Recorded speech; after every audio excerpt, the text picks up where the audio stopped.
Hello students, आप सबकी demand थी क्लास 11th के बच्चों के लिए कि सर आप 11th क्लास का कोई भी वीडियो नहीं डाल रहे हैं, तो आज मैं इसका भी शुरुआत कर दे रहा हूँ। क्लास 11th के लिए सबसे पहले जो चैप्टर फ्रिक्शन है, उस फ्रिक्शन से रिलेटेड पूरा चैप्टर तो मैं पढ़ाऊँगा फिर कभी, लेकिन उसी से रिलेटेड एक मैं फ्रिक्शन का न्यूमेरिकल लेकर के आया हूँ। और ये न्यूमेरिकल्स जो दिया हुआ है बोर्ड पे, आप लोग इंग्लिश मीडियम अगर हैं तो इंग्लिश में ट्रांसलेट कर लीजिएगा, मैं हिंदी में ही लिख दिया हूँ। और ये जो है सीबीएसई मेडिकल एग्जामिनेशन 2004 में आया हुआ क्वेश्चन है, और इस क्वेश्चन का सॉल्यूशन मैं बताने जा रहा हूँ। ठीक है, तो आप इस क्वेश्चन का सॉल्यूशन देखिए, मैं इसको बता रहा हूँ। देखिए, हम लोग को क्या पता है, हम लोग को ये मालूम है कि जब भी फ्रिक्शन का क्वेश्चन होता है तो बॉडी जिधर की ओर मूव करती है उसके अपोजिट डायरेक्शन में फ्रिक्शनल फोर्स लगता है। इस फिगर में क्वेश्चन क्या कह रहा है? कह रहा है कि यहाँ पर 2 kg के गुटके तथा मेज के बीच स्थैतिक घर्षण गुणांक 0.2 है। ये स्टैटिक फ्रिक्शन क्या होता है, या स्टैटिक कोफिशिएंट ऑफ फ्रिक्शन होता है, म्यू से डिनोट करते हैं। और एक होता है काइनेटिक। स्टैटिक तब लगता है जब कोई बॉडी मूव ना कर रही हो, और काइनेटिक कोफिशिएंट ऑफ फ्रिक्शन तब लगता है जहाँ पर बॉडी जो है मूव कर रही हो। म्यू के और म्यू एस 2 चीज़ें होता है, static coefficient of friction and kinetic coefficient of friction. तो 2 चीज़ें होती हैं। यहाँ पर ये बोला है कि m का अधिकतम मान क्या होगा यदि गुटका ना चले, यानी ये जो ब्लॉक है, वुडन ब्लॉक है, ये वुडन ब्लॉक जब मूव ना करे तो बताना है कि m की मैक्सिमम वैल्यू क्या होगी।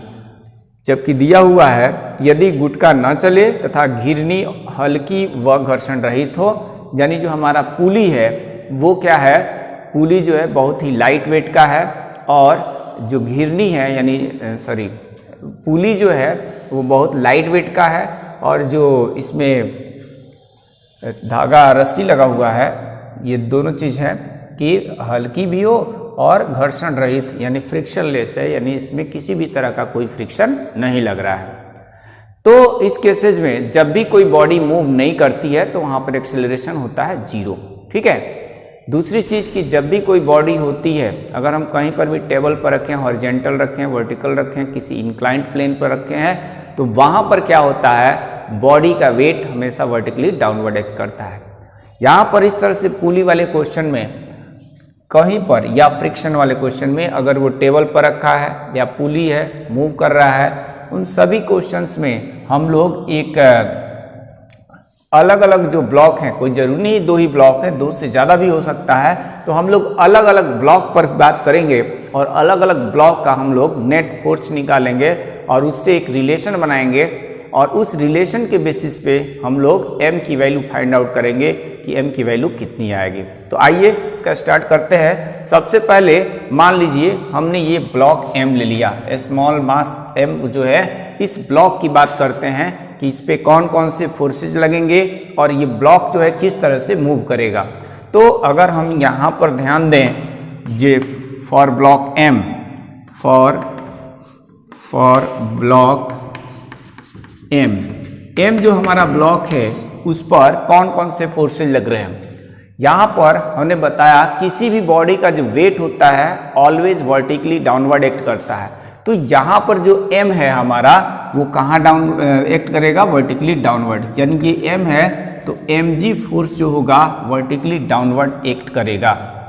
और इस पे जो डोरी में यानी स्ट्रिंग में जो हमारा टेंशन होगा, वो टेंशन हमेशा इस वेट के वर्टिकली अपोज करता है, यानी ये टेंशन ऊपर की ओर लगेगा, इसको टेंशन T कहेंगे। क्योंकि ये जो हमारा डोरी है वो इसी पुली से ही लटका हुआ है, इसी पुली के ऊपर से ये गया है, इसके ऊपर से ही गया है ये। तो जितना टेंशन इस डोरी में होगा, जितना टेंशन इस स्ट्रिंग में होगा, इस डोरी में होगा, इसी डोरी से, चूंकि ये भी कनेक्ट है, एक ही डोरी है, तो इसमें अगर टेंशन T ऊपर की ओर है तो इधर की तरफ भी टेंशन T ही होगा। और अगर ये मान लीजिए कि हमारा जो m मास का ब्लॉक है अगर डाउनवर्ड साइड में मूव करता तो ये ब्लॉक हमारा राइट हैंड साइड में जाता। इसका मतलब इस, और ये राइट साइड में जाता है, इसका मतलब कि इस पर एक फोर्स लगता, और वो फोर्स कहाँ से लगता, इस स्ट्रिंग या इस डोरी में जो टेंशन होता उसके चलते लगता, इसलिए इसमें भी टेंशन को फिगर में टी ही दिया हुआ है। यानी ये जो हमारा टेंशन टी होगा इस ब्लॉक को राइट हैंड साइड में मूव करेगा। अगर ये ब्लॉक राइट हैंड साइड में मूव करेगा तो फ्रिक्शनल फोर्स किधर लगता है, फ्रिक्शनल फोर्स ये जिस टेबल पे ये जहाँ कहीं भी रखा है ये टेबल है, तो इस टेबल पर क्या होगा, बॉडी के मूवमेंट के और ऑलवेज अपोजिट डायरेक्शन में वर्क करता है। यानी ये 2 kg का वेट है, अगर ये राइट हैंड साइड में मूव करेगा तो फ्रिक्शनल फोर्स जो होगा वो इधर की ओर लगेगा। और चूंकि यहाँ पर बॉडी तो मूव कर ही नहीं रहा है तो यहाँ जो फ्रिक्शनल फोर्स लगेगा इस ब्लॉक और इस टेबल के सरफेसेस के बीच में, तो हम उसको Fs नाम देंगे, यानी स्टैटिक फ्रिक्शनल फोर्स लगेगा। तो यहाँ पर अब हम बात करते हैं नेट फोर्स की। कौन कौन से दो फोर्सेस हमने देख लिया कि इस ब्लॉक पर जो एक फोर्स लगेगा इसका वेट mg वर्टिकली डाउनवर्ड, और दूसरा लगेगा tension in the string in the upward direction. Therefore इसमें एक बात ये भी लिखेंगे, नेट फोर्स जो हो जाएगा mg minus T minus mg भी लिख सकते हैं, लेकिन यहाँ क्या है हम लोग ये मान, अगर हम ये लोग इसको फ्री छोड़ते तो उस केस में क्या होता, ये डाउनवर्ड ही मूव करता, ठीक है। और यहाँ तो दोनों फोर्सेस सेम है, तो हम चाहे टी माइनस एम जी लिखें चाहे mg माइनस टी लिखें, नेट फोर्स जो होगा वो 0 दे रखा है। तो हम लोग यहाँ क्या करेंगे, लिखेंगे नेट फोर्स, डायरेक्ट लिख देता हूँ, net force on the block m। इस पे नेट फोर्स कितना हो जाएगा, नेट फोर्स हो जाएगा mg माइनस टी। अब हम लिखेंगे since block does not move, ये ब्लॉक तो मूव ही नहीं कर रहा है, देयरफॉर एक्सेलरेशन यानी त्वरण जो होगा विल बी 0। ये एक्सेलरेशन कितना हो जाएगा 0, यानी ये बॉडी जो होगी मूव नहीं करेगी। तो अभी ये बताइए हमारे पास जो नेट फोर्स है इतना है, हम लोग क्या पढ़े हैं कि फोर्स इक्वल टू क्या होता है, मास इनटू एक्सेलरेशन। तो यहाँ पर नेट फोर्स के जगह हम यहाँ पर फोर्स लिख लिए, यानी mg minus T net force हो गया, इक्वल टू नेट फोर्स कहाँ लग रहा है, इस पे net force mg minus T, तो मास इंटू एक्सेलरेशन, मास के जगह तो हम m लिख लेंगे, और एक्सेलरेशन यहाँ पे 0 होगा, यहाँ पे हमने लिखा है 0, क्यों 0 होगा, स्मॉल a 0 हो जाएगा, क्यों 0 हो जाएगा, क्योंकि ये बॉडी मूव ही नहीं कर रहा है। तो मास के जगह तो m लिख लेंगे और एक्सेलरेशन के जगह 0, तो m इंटू 0 क्या होता है, m इंटू 0 तो 0 ही होता है। This implies that mg minus T equal to 0, और इससे हम लिखेंगे तो t इक्वल टू mg या mg equal to t equal to mg आ गया, ठीक है। ये इक्वेशन हमारे पास एक बन के आ गई। अब हम बात करेंगे जो हमारा नेक्स्ट ब्लॉक है 2 kg का, उस पर बात करेंगे कि इस ब्लॉक पर नेट फोर्स कितना लगेगा या कौन कौन से फोर्सेज लगेंगे। तो जैसे कि हमने बताया कि अगर ये ब्लॉक डाउनवर्ड जाता तो इस पर डोरी में टेंशन, एक्चुअल में फिगर में दिया ही है डोरी में टेंशन राइट हैंड साइड, तो ये टेंशन जो होगा इसको इधर की ओर खींचेगा, तो फ्रिक्शनल फोर्स जो होगा वो इसके अपोजिट लगता है। तो इस पे जो नेट फोर्स लगेगा for mass, for block m लिख देता हूं, फॉर ब्लॉक m या for mass m, capital M, इसके लिए क्या हो जाएगा, नेट फोर्स, इसके लिए net force in the horizontal direction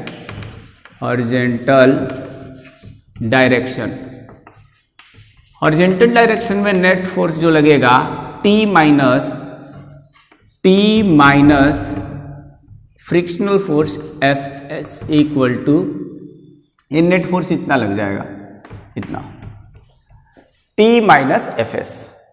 अब जो होता है कि जब ये हॉरिजॉन्टल है तो हमने बताया था कि किसी भी बॉडी का जो वेट होता है ऑलवेज वर्टिकली डाउनवर्ड एक्ट करता है, यानी ये हॉरिजॉन्टल मेज पे रखा है टेबल पर, तो इसका वेट यानी 2g लिखे या कैपिटल mg ऐसे लिख ले, ये डाउनवर्ड एक्ट करेगा। जब ये डाउनवर्ड एक्ट करेगा तो इस पर जो होगा एक हमारा रिएक्शन फोर्स होता है, और ये रिएक्शन फोर्स किधर की ओर कार्य करता है, रिएक्शन फोर्स जो है हमेशा सरफेस के परपेंडिकुलर अपवर्ड डायरेक्शंस में काम करता है।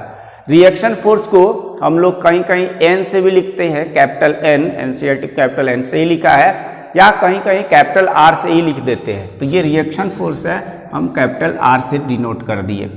अब यहाँ पर इधर की ओर बॉडी जो है हमारा वर्टिकल डायरेक्शन में भी मूवमेंट नहीं हो रहा है, हॉरिजॉन्टल में भी मूवमेंट नहीं हो रहा है, क्योंकि क्वेश्चन में यहाँ लिखा हुआ है यदि गुटका न चले तथा गिरनी व हल्की घर्षण रहित हो, यानी गुटका अगर नहीं चले, इस बात पे ध्यान देना है, यानी there is no motion in the wooden block, अगर इस लकड़ी के टुकड़े पर कोई मोशन ही नहीं है, उस केसेज में इसका हॉरिजॉन्टल मोशन भी या हॉरिजॉन्टल एक्सेलरेशन भी जीरो, और वर्टिकल में भी इसका जो है एक्सेलरेशन जीरो। तो यहाँ लिखेंगे, ये तो हॉरिजॉन्टल नेट फोर्स निकाला है इस ब्लॉक पे, तो T माइनस एफ आया है, तो यहाँ एक लिखेंगे since block of mass M, capital M मास का है, does not move in horizontal direction, horizontal direction में इसका कोई मूवमेंट नहीं है, therefore acceleration will be zero, इसके लिए भी हमारा एक्सेलरेशन जो होगा वो भी कितना हो जाएगा, जीरो हो जाएगा। जब ये भी जीरो हो गया, देयरफॉर हम क्या लिखेंगे, यानी ये जो नेट फोर्स निकाले थे T माइनस एफ एस जो निकला है इक्वल टू मास के जगह m लिखेंगे, एक्सेलरेशन के जगह जीरो लिख देंगे, m इंटू जीरो हमारा जीरो ही होता है, T माइनस एफ एस हमारे पास आ जाएगा जीरो। और इस तरह से इधर का उम्मीद है आप लोग नोट कर लिए होंगे, तो इस तरह से हमारे पास ये कितना आ जाएगा, T minus F S equal to zero आ गया, एफ एस को राइट हैंड साइड में भेजेंगे तो ये आ जाएगा। स्टैटिक फ्रिक्शनल फोर्स जो होता है किसके इक्वल होता है, स्टैटिक फ्रिक्शनल फोर्स हो जाएगा म्यू एस इंटू आर, और फिर आर इक्वल टू किसके इक्वल होता है, आर इक्वल टू यहाँ पर इस ब्लॉक के लिए यहाँ पर आर एम जी के इक्वल है, आर एम जी के इक्वल है, एम की वैल्यू 2 kg है और स्मॉल जी तो जी। यहाँ पर जो स्मॉल जी होता है एक्सेलरेशन ड्यू टू ग्रेविटी होती है, तो यहाँ पर हमने जी लिख दिया। देयरफॉर यहाँ पर टी किसके इक्वल आ जाएगा, T equal to mu S into 2g, और म्यू एस की वैल्यू क्वेश्चन से कितना दिया हुआ है, म्यू एस की वैल्यू यहाँ पर क्वेश्चन में दिया हुआ है स्टैटिक फ्रिक्शनल यानी कि कोफिशिएंट ऑफ स्टैटिक फ्रिक्शन दिया है 0.2, तो यहाँ 0.2 लिख लेंगे इंटू 2 इंटू जी, तो यह आ जाएगा 0.4g, ये कैपिटल टी की वैल्यू आ गया। ठीक है, अभी हम लोग एक रिलेशन निकाले थे, अभी जो रिलेशन यहाँ से निकला था, यहाँ से हम लोगों ने निकाला था T equal to M G निकाला था नेट फोर्स से, ये इक्वेशन हमारा फर्स्ट था, और यहाँ से ये इक्वेशन हमने इसको सेकंड मान लिया, यहाँ से T इक्वल टू आ गया 0.4 और G, ये इक्वेशन सेकंड आ गया। अब हम इन दोनों इक्वेशंस को इक्वेट करें, क्योंकि ये भी T की वैल्यू है, ये भी T की वैल्यू है, इन दोनों इक्वेशन को जब इक्वेट करेंगे तो यहाँ से क्या आ जाएगा, from equation first and second, जब इसे इक्वेट करेंगे तो आ जाएगा mg equal to 0.4g, g से g कैंसिल आउट हो जाएगा, और इस तरह से हमारे पास m की जो वैल्यू आएगी m इक्वल टू 0.4 kg आ जाएगा, 0.4 kg। यही इस क्वेश्चन का आंसर था। हमें इस वीडियो में 3-4 क्वेश्चन और भी कराने थे, समय अभाव के कारण मैं आपको नहीं करा पा रहा हूँ। नेक्स्ट वीडियो में ज़रूर देखिए, इस फ्रिक्शन से रिलेटेड और भी हम आपके लिए क्वेश्चन लेकर के आएंगे। और अगर अभी तक आपने हमारे चैनल को सब्सक्राइब नहीं किया है तो प्लीज़ आप हमारे चैनल को सब्सक्राइब कर दीजिए। क्लास 11th और कॉम्पिटिटिव एग्जामिनेशंस जैसे मेडिकल और इंजीनियरिंग के लिए हम आपके लिए अलग अलग क्वेश्चन लेके आएंगे, फिजिक्स से रिलेटेड और मैथ के भी क्वेश्चन लेकर के आए हैं। तो प्लीज़ आप हमारे चैनल को सब्सक्राइब कर दीजिए।